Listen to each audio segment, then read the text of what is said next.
आपका पूनिया जी ने और साक्षी मलिक ने कॉल दी कि हम तमाम मजदूर, किसान और सभी सोशलिस्ट और सभी पॉलिटिकली लीडरशिप से समर्थन मांगते हैं।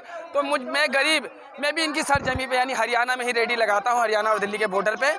और मैंने ये एक जिम्मेदारी समझी कि हमारी पहलवान बहनें अगर सड़क पे हैं तो हम मैदान में हैं, हम किसी से डरने वाले लोग नहीं हैं। राहत इंदौरी जी कहते थे लगेगी आग तो कई घर आएंगे जद में, लगेगी आग तो कई घर आएंगे जद में, यहाँ अकेला हमारा मकान थोड़ी ना है। हम क्या कहते हैं कि पहलवान बहनों के स्वाभिमान में और सम्मान में मोहम्मद इरफान खड़ा है मैदान में। आप कब तक बांटेंगे? आपकी नफरत की ईंट को हम मोहब्बत के फूल से तोड़ेंगे।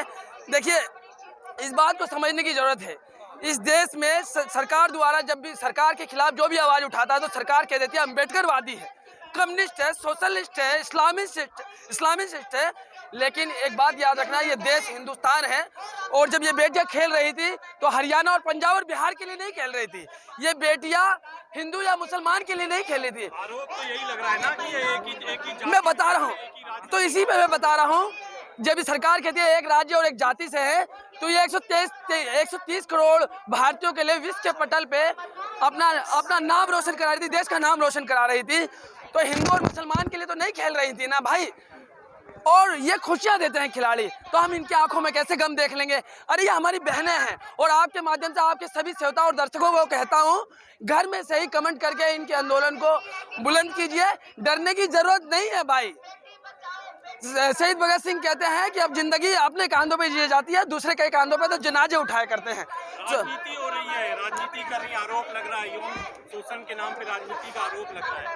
कल साक्षी मलिक और मनदीप पुनिया कह रहे थे, कल बजरंग पुनिया कह रहे थे कि हमारी लड़ाई बहुत बड़े बाहुबली और माफिया और ताकतवर और समांतवादी और पूंजीवादी लोगों से है। वो व्यक्ति जो मेंबर ऑफ पार्लियामेंट बना बैठा है और सरकार कुंभकर्ण की नींद सो रही है वोटों के लालच में। लेकिन बेटी के साथ अगर अन्याय होगा तो हर बेटी वाला, हर भाई जिसके आगे बहन है, वो बुलंदी से अपनी आवाज उठाएगा। आदम गौंडवी क्या कहते थे? आदम गौंडवी कहते हैं, आग पे पट्टी रहे, अकल पे ताला रहे, हमारे साई वक्त का यूं ही मर्तबा आला रहे। रामधारी दिनकर सिंह कहते थे कि घातक है वो जो ईश्वर सा दृश्य दिखाता है और बंद कमरे में गलत फैसले सुनाता है। जिस पापी को गुण नहीं गोत्र प्यारा है, समझ लो उसी ने हमें मारा है। इस बात को समझने की जरूरत है। आज गरीब, मजदूर, युवा, नौजवान, महिलाएं सब वंचित हैं, सब पीड़ित हैं, सब शोषित हैं, लेकिन सरकार के कान पे जू ही नहीं रेंगती। सरकार वैश्विक मंत्र दिखाती है। इसीलिए मैं अपने परमात्मा से कहता हूँ, ए मेरे भगवान, ए मेरे भगवान है, मेरे इष्ट देव है, मेरे आराध्य देव है, मेरे कुल देव है, मेरे देवाय देव है, मेरे महादेव, ए मेरे गुरुदेव, ए मेरे अल्लाह, ए मेरे जीसस, ए मेरे नानक, ए मेरे बुद्ध, ए मेरे भगवान महावीर। ये कौन लोग हैं जो खून बहाने की और बेटियों की इज्जत उछालने की बात करते हैं? इनको नस्तो नाबूद कर दे। हम लड़ेंगे, बुलंदी से लड़ेंगे। अरे यही तो कहने का, जो विश्व के पटल पे भारत का नाम रोशन करने वाली बेटी अपने न्याय के लिए अगर सड़क पे बैठी है, तो मुझ जैसा निर्धन और गरीब जिसकी आबादी इस देश में 90% से ज्यादा है, उसको न्याय कौन देगा? जो न्याय की बात और करप्शन की बात करते थे वो करप्ट हो गए हैं। यशपाल मलिक कह रहे हैं कि मैंने एक बार नरेंद्र मोदी जी से बात करी, और सतपाल मलिक कह रहा है कि मैंने एक बार नरेंद्र मोदी जी से बात करी गोवा के एक मिनिस्टर के लिए, तो उन्होंने कहा चुप हो जाओ, इन्हें कोई दिलचस्पी और कोई परहेज नहीं है करप्शन से। तो ये जो खुद को करप्शन के विरोधी कहते थे, ये खुद ही करप्ट हैं। हम नरेंद्र मोदी का बड़ी बड़ी आदर और इज्जत करते हैं। पीछे हटने वाला नहीं, भ्रष्टाचार के खिलाफ। अरे सुनिए, हम नरेंद्र मोदी जी का व्यक्तिगत उनका सम्मान करते हैं। वो हमारे पूजनीय प्रधानमंत्री है देश के, लेकिन उनके खिलाफ, उनकी गलत नीतियों के खिलाफ हम वैचारिक लड़ाई जमहूरियत के और आइन के रास्ते पे आखिरी सांस तक लड़ेंगे, आखिरी सांस तक लड़ेंगे। सरकार का रवैया क्या है? सरकार का रवैया क्या है मैं आपको बता, सुनिए ना। अरे जमहूरियत की और लोकतंत्र की तो हत्या हो रही है। इक्वलिटी, बाबा साहब ने क्या कहा था? मैं एक ऐसा देश, स्वराज से पहले समानता चाहता हूँ। आज भी इस देश के अंदर क्या घृणा नहीं है? आप और हम अलग अलग जाति और धर्म से हो सकते हैं, हम इंसान नहीं है क्या? हमें प्रेम नहीं है? आप अगर मुझसे 10 मिनट या आधा घंटा बात करें, प्रेम के बुनियाद पे तो कर रहे हैं। घृणा नाम की चीज होनी नहीं चाहिए। सुनिए, शहीद भगत सिंह कहते थे कि मेरे जज्बातों से वाकिफ है मेरी कलम, में इश्क भी लिखना चाहूं तो इनकलाब लिखा जाता है। तो हम उसके मानने वाले लोग हैं। मोदी भी कहते हैं सबका साथ सबका विकास। सबका, मोदी जी कहते हैं सबका साथ सबका विकास। मैं कहता हूँ सबका साथ सबका नाज और सबका सत्यानाश। किसी का भी भला नहीं। आगे बढ़ रहा है, आप नेगेटिव हो रहे हैं, नेगेटिव हो रहे हैं। हम क्या बोले? नेगेटिव? अरे हम पैदाइशी पॉजिटिव लोग हैं, पैदाइशी। माफियाओं के पास 1200 करोड़ की संपत्ति कहाँ से आई, उसका जवाब दे। ये नया बीजेपी मुख्यालय कहाँ से आया, ये इसका जवाब दे। नया बीजेपी ये मुख्यालय कहाँ है? अरे कहाँ से? जिसके पास AK-47 निकली, उसको पकड़ने वाले को 7 साल जेल में डाल के रखा, उसका जवाब दे। अगर देश में कोई भी माफिया है देश में, अरे मैं बता रहा हूँ, इनकी बात का चिल्लाइए मत। अगर देश में कोई भी माफिया है, कोई भी रंगबाज है, अगर कोई भी बहुत बड़ा दमक बाहुबली है, उसके धर्म जाति का संरक्षण नहीं मिलना चाहिए। उसे कानून के दायरे में एक लॉ है, न्याय की दृष्टि है, माने सुप्रीम कोर्ट है, पुलिस है, पूरी व्यवस्था है। अरे यही तो बताया जा रहा है, इसी पे तो मैं बात कर रहा हूँ कि इक्वालिटी समानता नहीं है। विशेष रूप से किसी को टारगेट, मैं क्या कहता हूँ, 11 जज क्यों भागे थे तो फिर उसकी सुनिए सुनिए, अरे सुनिए, हम क्या कहते हैं कि कानून की रस्सी से हमारे हाथ बांध के मुझ पापी को किसी पापी द्वारा उग्रवाद की बंदूक से मुझको गोली मार के फिर मुझी को दोषी बता के फिर जश्न मनाते हैं। ये कैसा भारत बनाते हैं? अहमद पर क्या कहेंगे उत्तर प्रदेश के, जो उनकी हत्या हो गई? तो मैं क्या कहता हूँ, न्याय की दृष्टि होनी चाहिए। देखिए, अगर आप के साथ गलत हुआ, आज है ना, त्याग की बहुत बात होती है कि मोदी जी बड़े त्यागी हैं और बहुत सारे लोगों को बहुत बड़ा त्यागी बनाया जाता है। सुनिए, बेटी बचाओ बेटी पढ़ाओ, सुन लीजिए मेरे भाई। आप शिक्षित लोग समझदार हैं, मैं अशिक्षित अनपढ़ गंवार हूँ। मैं क्या कहता हूँ, मालिक ने जवान दी, इसका इस्तेमाल सही रास्ते पे करेंगे, चाहे जान चली क्यों ना जाए। मोदी जी के साथ बहुत बड़े त्यागी बनते हैं। हमने त्याग को देखा है, महसूस किया है, भारतीय कल्चर और संस्कृति में जन्म लिया है।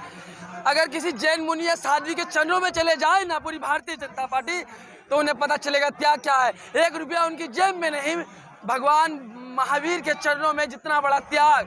1 रुपया उनके जेब में नहीं, 1 रुपया उनके पास नहीं, 1 रुपया उनके अकाउंट में नहीं, 1 गज जमीन उनके पास नहीं। इस हवाई जहाज के दौर में पैदल चलते हैं, खड़ा होकर एक टाइम भोजन करते हैं। ऐसे लोगों से त्याग की बात है। कितनी कुर्बानी, कितने त्याग को 14 साल का वनवास काटा। हम राम जी हमारे कण हमारे खून में है। हम राम जी का इतना सम्मान करते हैं। ये राम जी की बराबरी, समुद्र की गहराई में राम जी। श्री राम का विरोध करते हो? नहीं, राम जी समुद्र की गहराई में है, जहाँ मैं और आप नहीं।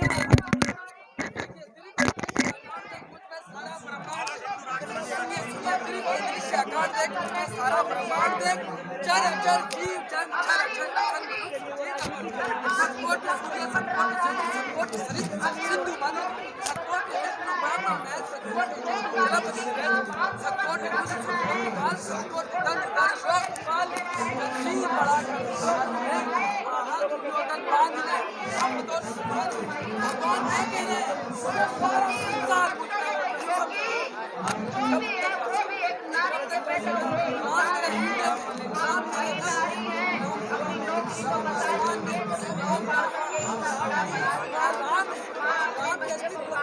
आप समर्थन करते हैं कि भारत का हर बच्चा जय श्री राम बोलेगा? अभी बोलेंगे जय श्री राम?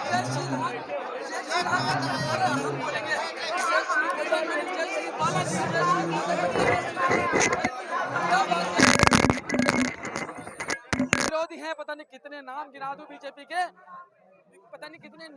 बीजेपी के नेताओं के, जो महिलाओं के शोषण के मामले में जेल काट रहे हैं। एक सेंगर करके, संस्कारी नहीं है, सेंगर है, सेंगर। सुनिए, अरे हम राम के मानने वाले हैं, हम जीसस के मानने वाले हैं, हम बुद्ध के मानने वाले हैं, हम महावीर के मानने वाले हैं, हम नानक के मानने वाले हैं, हम अल्लाह के मानने वाले हैं, हम इंसान हैं, इस भगत जी को मानने वाले हैं।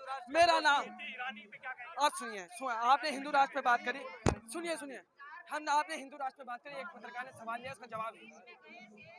बाबा साहब बाबा साहब अम्बेडकर और वीर सावरकर जी, अम्बेडकर जी, ये दोनों ही छुआछात के ना बहुत घोर विरोधी थे। चाहते थे कि समाज में छुआछात ना हो, लेकिन बाबा साहब चाहते थे कि समाजवादी पंथ निरपेक्ष गणराज्य की स्थापना हो भारत की। और वो वीर सावरकर जी चाहते थे चतुर्वर्ण व्यवस्था यानी शास्त्रों के माध्यम से देश की प्रगति का निर्माण होना चाहिए। ये दो विचार यहाँ से बढ़ जाते हैं, तो हम हिंदू राष्ट्र का क्यों विरोध करने लगे? सुनिए, डिस्टर्ब मत करिए, एक सवाल का जवाब लेने। हम हिंदू राष्ट्र का क्यों विरोध करने लगे? ऐसा क्यों लगता है? बेटी, अरे जिस देश में दुर्गा बेटी को कहा जाता है, दुर्गा बेटी को कहा गया, सरस्वती बेटी को गया। अरे हम बता तो रहे हैं, आप सुनते नहीं हैं। देखिए, आप सुनिए मेरी बात को। इस दुनिया के 95% हिंदू, 90% सिख, दुनिया के 95% हिंदू, 90% सिख, 63% जैन, 64% बौद्ध, 50% पारसी, 9.5% मुस्लिम और 1% ईसाई भारत में रहते हैं। आपको ऐसा क्यों लगता है कि मुस्लिम हिंदू राष्ट्र के विरोध में है? अरे भैया, सरकार कानून लाए, पूरी मोहब्बत की सरकार है। अगर हमें समझ आएगा तो हम समर्थन करेंगे, वरना विरोध। खाली हम ही तो इस देश में नहीं है ना भाई, इस देश की दूसरी। यूपी पे बताओ, यूपी में जो इनकाउंटर हुआ, अतीक अहमद का हत्या कर दी गई थी, उनके बेटे का। देखिए, उनके मैं क्या कहता हूँ, अरशद का इनकाउंटर हुआ। अरशद ने जैसा किया, किसी बेगुनाह की सड़क पे जान ली, पुलिस ने जो किया वो जैसे कर्म थे वैसे भरे। लेकिन एक बात याद रखना, हम जुल्म को, अन्याय को 1000 बार मानने से इनकार करते हैं। हम अगर अतीक को कोर्ट से फांसी हो जाती तो हमें खुशी होती, लेकिन आप कानून की रस्सी से हाथ बांध के किसी पापी द्वारा उग्रवाद की बंदूक से मेरे माथे में गोली मार के और मुझे को दोषी बना के फिर जश्न मनाते हैं। कैसा भारत बनाते हैं? कांग्रेस के नेता ने भारत रत्न की मांग की अतीक अहमद के लिए। हम मुस्लिम समाज से समर्थन करते हैं कि नहीं, कोई भारत रत्न नहीं। ऐसे देखिए, ऐसे भारत रत्न नहीं, ऐसा अतीक ने कुछ नहीं किया जो उसे भारत रत्न दिया जाए। देखिए, हर बड़ा आदमी एक गरीब के लिए बाहुबली है, इस बात को मानना पड़ेगा। हर पेशे वाला आदमी इस देश में, तो हम ये थोड़ी ना कह रहे अरे हम ये थोड़ी ना कह रहे कि भैया वो 5 बार के विधायक नहीं है। अगर जनता ने उन्हें चुना था तो न्याय की पटल पे उन्हें आना था ना भाई। इस देश में बयान सिंह की हत्या करने वाले, पंजाब के मुख्यमंत्री की हत्या करने वाले को कोर्ट मिला, समझ रहे ना, कसाब को कोर्ट मिला, राजीव की हत्या करने वाले को कोर्ट मिला, सबको कोर्ट मिला, तो फिर अतीक को गोली क्यों मिली? ये कहने की बात है। अतीक के हिस्से में गोली मिला, न्याय नहीं मिला। हाँ, न्याय नहीं, इसे हम न्याय की दृष्टि में कभी नहीं मानेंगे। 1000 साल हम भारत रत्न की बात नहीं करते हैं। माफिया लेकिन त्राई कर रहा है, माफिया त्राई कर रहा है। क्या चीज कर रहे हैं? माफिया इस समय त्राई। कल मेरे सपने में ना वो राजा भैया आए थे और कह रहे थे, भैया बचा लीजिए, यूपी छोड़ के भाग रहे हैं, योगी जी से डर लग रहा है। क्या शर्म करिए, बहुत बड़े बाहुबली मेंबर ऑफ पार्लियामेंट और विधायक बन के बैठे, मलाई खा रहे, सत्ता के हिस्सेदार है।